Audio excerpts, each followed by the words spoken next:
Já foi feita a apresentação formal da minha carreira enquanto premiação de escritor. Eu também sou professor, apesar de não ser a minha atividade remuneratória principal, mas eu sou um professor freelancer, sempre que é possível estou dando aula. E hoje nós vamos dar uma corrida, devido a alguns probleminhas, eu acabei chegando um pouquinho mais tarde do que o previsto. A gente vai falar sobre o espelhismo na literatura, uma perspectiva política em tempos de obscurantismo. Para a gente falar sobre esse tema, a gente vai ter que fazer um apanhado de alguns autores, uma visão panorâmica da literatura, de como ela se manifesta nessa perspectiva política e de como ela pode contribuir para a construção de uma sociedade mais consciente, ou então na resistência a alguma sociedade que vai se desenhando de modo meio torto, meio desvirtuado de objetivos humanistas e que procure o bem da sociedade em geral e não apenas de um grupo particular. E a literatura ela pode contribuir muito com isso. Pode passar o primeiro slide. Nessa mini romanceada, como já foi falado a parte das titulações e prêmios, eu vou só recordar para vocês que hoje eu sou um escritor fruto muito da minha militância estudantil. Na época ensino médio, ensino fundamental, foi a minha época mais politiqueira, vamos dizer assim, a época em que eu mais me entreguei à questão da política. E quando eu falo de política hoje, eu não quero que vocês entendam apenas como uma política de partidos, a política formal, mas a política de você e eu quanto atuantes dentro da sociedade. Porque se a gente for lá para a origem da política, lá para a ideia grega da polis, você vai ter uma noção de pertencimento de quem era grego, ou seja, do cidadão, com a polis. Não era apenas a relação de quem votava ou quem deixava de votar, mas era uma responsabilidade do cidadão com relação à cidade e a tudo o que dizia respeito a ela, desde as mínimas coisas, porque os gregos, quando se reuniam no ágora para discutir tudo sobre a sociedade, toda a vida dela. Inclusive existe um pensador que é Zygmunt Bauman, que ele diz que as ágoras modernas seriam as praças públicas, principalmente de cidades como as nossas, Castanhal, São Miguel. São cidades que ainda preservam essa coisa de as pessoas se encontrarem na praça para conversar sobre o que está acontecendo na cidade. Os grandes centros estão perdendo essa ágora e estão entrando numa construção que não permite mais que elas tenham esse momento de diálogo e de construção social. Capitais, os locais de encontro e capital, é o shopping center. Mas se vocês pararem algum dia, ao invés de irem apenas para comprar, mas pararem para analisar o shopping, ele é construído para que as pessoas não parem. Ele é construído com corredores e lojas e sempre uma oferta que está chamando você a ir mais para frente e nunca parar. E mesmo quando você para, por exemplo, em uma sala de alimentação, você está consumindo. Então, a arquitetura moderna é sempre de movimento. Não tem mais a coisa da praça de você parar para conversar com o outro. Aí você vai perdendo esse senso de polis, esse senso de conversar, de se sentir parte da sociedade. Pode passar. Essas são minhas duas obras, Fantasioso e Obos. Eu trouxe o Obos, o Fantasioso está esgotado, eu não tenho mais. Quem se interessar depois da palestra pode me procurar. Próximo. Tá. A literatura já faz parte da sociedade. Como eu acabei de explicar para vocês, nós precisamos ter esse senso de pertencimento social. O senso de que você tem uma responsabilidade dentro dessa sociedade que você faz parte. O senso de que as suas ações, elas têm desdobramento que vão resultar em um quadro maior. Eu tenho certeza que esse cenário político de hoje, ele ocorreu muito porque não houve essa percepção de para onde o Brasil estava caminhando. Muito se fala sobre o atual presidente, mas se vocês forem pegar a linha do tempo dele, o que ele defende, o que ele sempre defendeu, desde o início da carreira dele ele defendia as mesmas ideias, com alguma maturação, mas as mesmas ideias.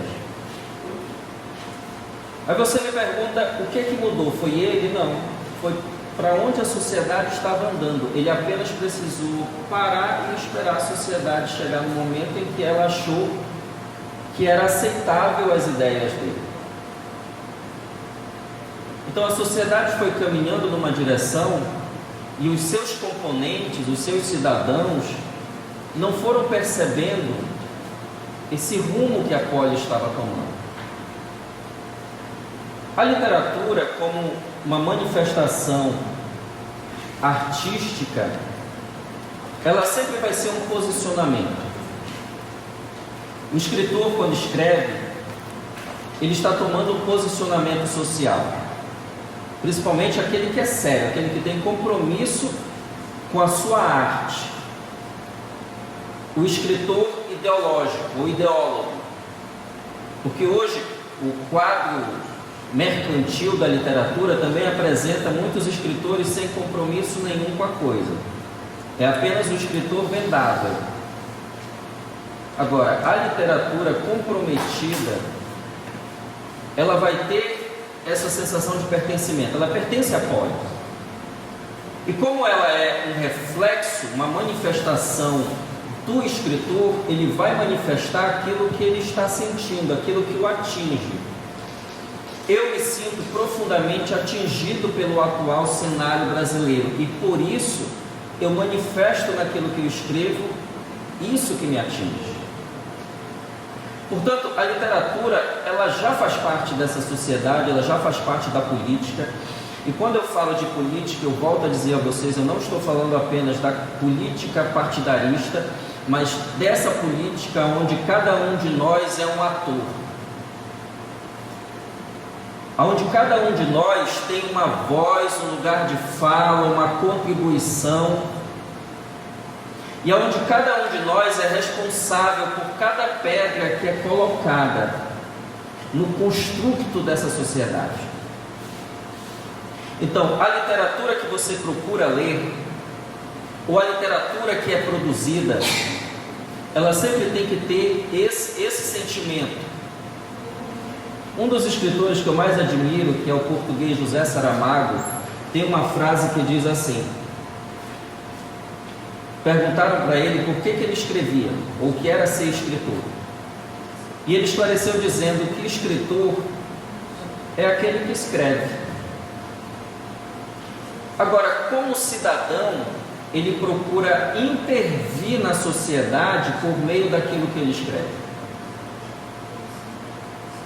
Por isso, tenham sempre esse senso de que, seja escrevendo ou seja lendo, a literatura tem que ter sempre um compromisso social. Eu não produzo e nem acredito em nenhuma literatura que não tenha essa responsabilidade com aquilo que está acontecendo ou já aconteceu ou prevendo o que vai acontecer. Pode passar. Tá, aí nós chegamos no nosso tema. Quer dizer, a literatura como espelho.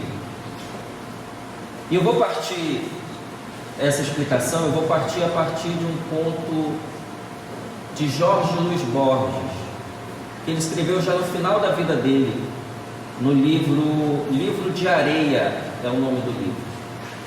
É a história quase fabulesca de um escritor que se propôs a escrever um poema para um rei. E todas as vezes ele comparecia diante do rei com esse poema de um modo diferente. ou ele aumentava, ou ele encurtava, ou ele modificava alguma coisa no poema. E todas as vezes que ele comparecia diante do rei, o rei entregava 2 presentes para ele: uma máscara e um espelho. Todas as vezes o poeta voltava para casa com esses 2 presentes do rei. E eu tenho aqui uma metáfora muito interessante sobre essa relação da literatura. É uma relação da qual você não pode fugir da sua existência, ou daquilo que ela é. Isso é o espelho. Às vezes você pode usar uma máscara, mas no momento em que essa máscara é tirada, a imagem que é refletida é aquilo que ela é. E o espelho talvez seja o mais sincero amigo ou inimigo que nós podemos ter. Ele não engana. Nós às vezes nos enganamos, mas ele não nos engana naquilo que ele apresenta. Seja beleza, feiura, seja uma espinha no rosto, seja o que for, ele apresenta. E nós vivemos com o espelho uma relação que às vezes é de amor e ódio. Às vezes a gente acorda e acha que está legal, às vezes a gente acorda e se odeia. Então, o espelho, ele vai nos trazer esse senso de existência. É o que existe, é o que ele reflete. A literatura, ela vai trazer também esse senso de existência. Quando nós folheamos um livro, quando nós nos deparamos com uma obra, quando nós mergulhamos nessa obra, nós também estamos mergulhando em uma aparência translúcida de um espelho. O espelho nos apresenta aquilo que é. Se você buscar um livro que realmente é comprometido com o contexto social, esse livro vai mostrar às vezes verdades incômodas. Um dos livros que mais me marcou foi o livro de José Saramago, Ensaio sobre a Cegueira, que eu não sei se alguém aqui já teve o privilégio de ler. Mas Ensaio sobre a Cegueira, por exemplo, mostra uma verdade incômoda. A verdade de que nem os nossos maiores estereótipos de bondade às vezes são realmente bons na vida real. Quando a gente pensa em sociedade e estereótipo de coisa boa, a gente vai considerar que a sociedade acha que o idoso ou a pessoa que tem uma enfermidade é sempre bom. Não é isso que a gente sente quando a gente se depara com uma pessoa. Vou pegar o exemplo de Ensaio sobre a Cegueira, um cego. A gente sempre tem essa ideia de que é uma pessoa boazinha. A Ensaio sobre a Cegueira trabalha personagens que são cegos, mas você vai ter ali dentro pessoas boas e você vai ter pessoas ruins. E esse livro parece que nos mostra essa verdade, essa existência. E eu acredito que essa seja uma das razões pelas quais a literatura tem encontrado tanta resistência hoje no cenário nacional. O governo federal havia proposto, antes do atual assumir, um concurso literário que iria ocorrer no Brasil todo, regionalizado. De determinadas regiões iria sair alguém premiado. Um concurso que iria ser custeado pelo governo federal. A primeira medida do governo atual, quando assumiu, foi cancelar esse concurso. Logo depois nós temos agora a resistência do governo atual em reconhecer o Prêmio Camões de Chico Buarque de Holanda. Eu vivo nesse meio literário, e aqui tem o Giovanni Bello também, escritor de Castanhal, meu confrade da Academia Castanhalense de Letras, e ele sabe muito bem o que eu vou dizer agora. Com raríssimas exceções, grande parte dos escritores são resistência ao atual governo, com raras exceções. Então é de se imaginar que essa literatura não vai encontrar mesmo um abraço amigo no atual cenário. E nós já esperamos por isso, estamos vivendo isso. Agora, o que nos interessa entender é o porquê. Por que que há essa resistência à literatura, com exceção da literatura produzida pelo astrólogo Olavo de Carvalho? Com exceção dele, é um caso à parte, é o desejado das nações do atual governo. Tirando ele, nós vamos ter essa resistência. E eu acredito muito isso, a esse incômodo que às vezes o espelho dá. Apresentar uma literatura que entende o cenário atual e que se posiciona contra ele é uma imagem cômoda para tudo que está sendo construído. E quando eu falo dessa construção, eu não estou me referindo apenas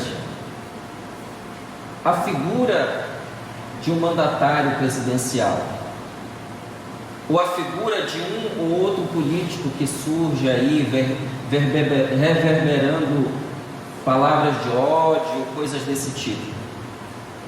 Zygmunt Bauman diz que hoje os poderosos, eles estão atuando diferente do que atuavam há séculos atrás. Quando a gente pensa nos poderosos da época da Revolução Industrial, a gente pensa em poderosos que queriam se ostentar como poderosos. O poderoso que queria que as pessoas soubessem que ele é poderoso. E por isso se ornava de riqueza, de objetos de ouro, de carrões, e queria estar o tempo todo à vista de todo mundo. Zygmunt Bauman diz que hoje os poderosos não querem mais estar à luz, que eles preferem governar das sombras.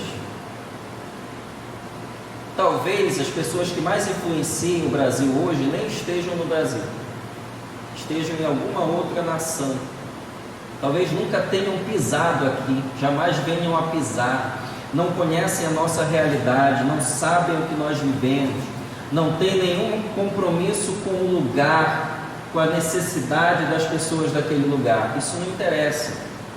Por isso é que não é interessante via público.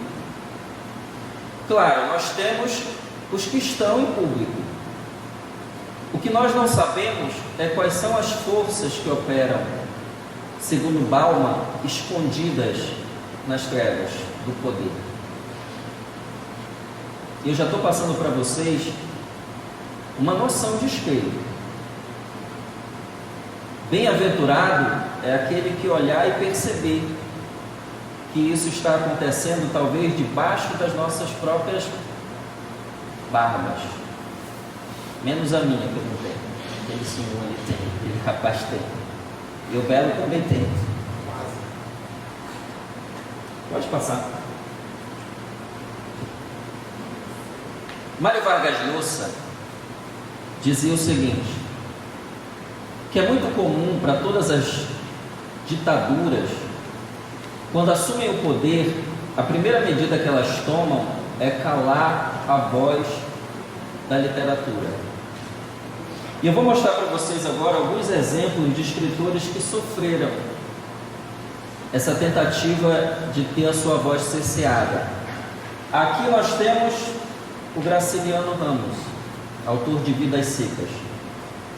Graciliano Ramos viveu ali naquele período da ditadura, época Vargas, e ele foi preso e perseguido por causa da sua literatura, do lugar de fala, e eu diria, do espelho que ele apresentou através dos seus livros para o poder da época. Pode passar. Eu tenho outro aqui muito conhecido, que é o Jorge Amado. O Jorge Amado teve os livros dele queimados em praça pública nesse mesmo período,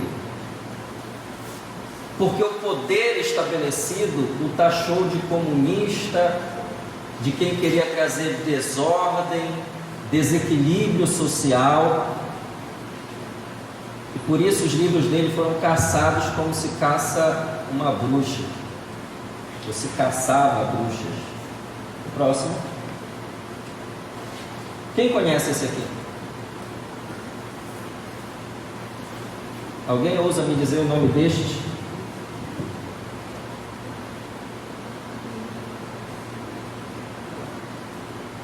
Mas vocês conheciam os dois primeiros?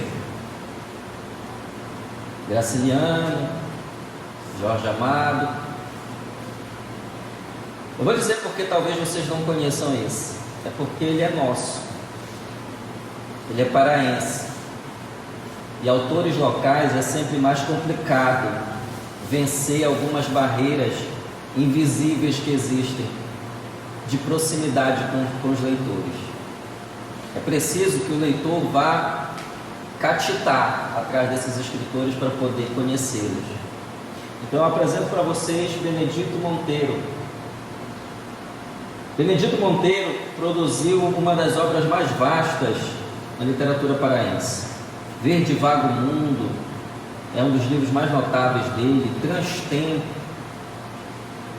E também foi preso nesse mesmo período. E a filha dele, a Wanda Monteiro, ela diz que eles sofreram muito, mesmo depois que ele foi, depois que ele saiu do cárcere, mesmo assim, eles passaram quase 10 anos sofrendo, porque a ditadura tirou os direitos políticos dele. Ele era advogado, cassou também a liberação para ele advogar, e ele ficou sem ter com que alimentar a família. Foi preso em Alenquer. Essa foto foi quando eles vieram de Alenquer e desembarcaram em Belém, e o policial, a escolta que estava com ele, fez questão de que ele fosse fotografado algemado. Ali na mãozinha dele vocês vão ver que ele está algemado. Quando eu olho para essa foto, eu sinto uma grande tristeza, por um lado. Por outro, eu sinto uma certa sensação de que vale a pena semear literatura e trazê-la como um espelho para a sociedade. Porque quando eu olho para essa foto, eu sei quem é o escritor Benedito Monteiro, mas eu não sei, e duvido que a maioria das pessoas hoje saibam quem são as pessoas que estão com ele ao redor. Elas se perderam no tempo, a maioria já deve ter morrido. Existe aqui uma linguagem, uma mensagem imagética muito interessante, a de que quem tem um legado permanece. Quem apenas está cumprindo ordens de um poder estabelecido, opressor, tende ao esquecimento. Então, se eu puder trazer uma mensagem de ânimo em tempos de obscurantismo, eu diria isso: semear criticidade, semear uma resistência, semear uma literatura que procure produzir muito mais do que apenas leitores de entretenimento, mas procure semear pessoas que possam contribuir com a sociedade. Ela tem a sua satisfação. Você está semeando algo para as futuras gerações. Benedito Monteiro já nos deixou, mas nós temos o legado da literatura que ele deixou. Então faz bem a literatura ter esse aspecto de espelhismo.